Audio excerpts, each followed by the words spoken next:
Tendai Frank Tagarira came to Denmark in June 2010 after living as a refugee in Namibia and Botswana.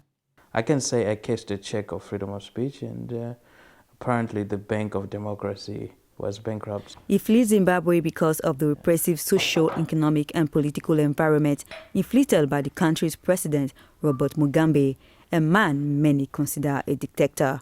One day, for some strange reason, because I think I was on some kind of a list, I get an email from the city of Aarhus telling me they would like to give me a safe refuge to continue my work. While living as a refugee in other African countries, Tendai had written a book in which he presented his thoughts about life back in Zimbabwe, a life in which many of his fellow Zimbabweans struggled just to put food on the table. The book took a critical view on Mugabe.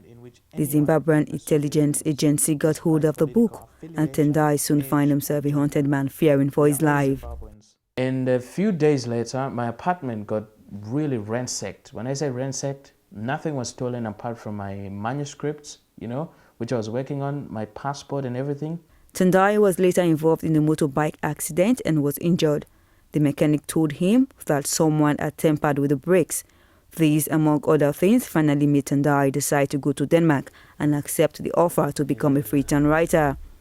Of course, it was all overwhelming. You have to remember, that I just couldn't believe I was here, Coming to Denmark has been a bit of a cultural shock for Tendai.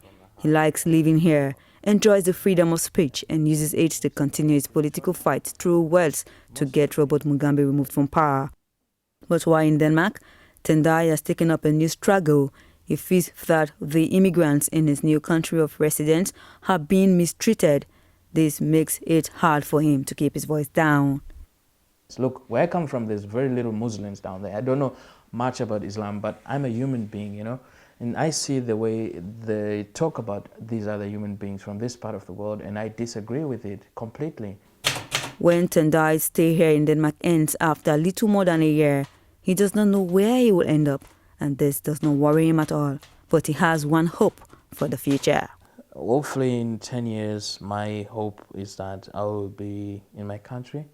Maybe there will be a better government, and maybe I could serve as part of this government and serve the people, or in any particular capacity.